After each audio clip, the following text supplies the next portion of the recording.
আমাদের মৌলভীবাজার, হবিগঞ্জ, ফেনী, খাগড়াছড়ি, নোয়াখালী, লক্ষ্মীপুর, কুমিল্লা দক্ষিণ এবং কুমিল্লা উত্তরের কিয়দংশ, চাঁদপুরেরও কয়েকটি উপজেলায় আমরা এই ত্রাণ সামগ্রী পাঠাচ্ছি।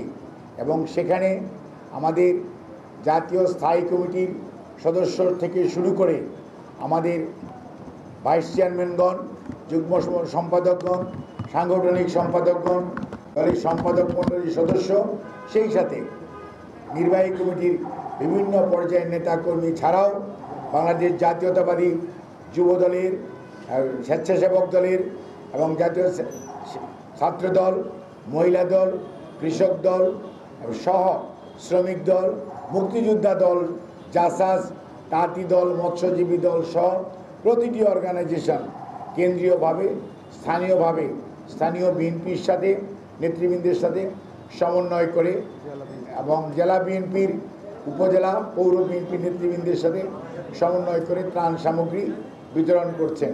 এই ত্রাণ আমরা শুধু একটি জিনিস খেয়াল রাখছি, নৈতিকভাবে দুর্বল অবস্থানে যিনারা আছেন তাদের ত্রাণ আমরা গ্রহণ করছি না। আমি আর এই বিষয়টি আর বিশদ বলতে চাই না। কাজেই মনে রাখতে হবে, আমরা সব সময় চাই বিগত রেজিমের সুবিধাভোগী কোনো মানুষ যাতে এখানে ঢুকে না পড়ে, ত্রাণ দিয়ে যাতে নিজেকে হালাল করতে না পারে, সেই বিষয়টি জাতীয়তাবাদী দল অত্যন্ত সচেতনতার সাথে খেয়াল রাখছে।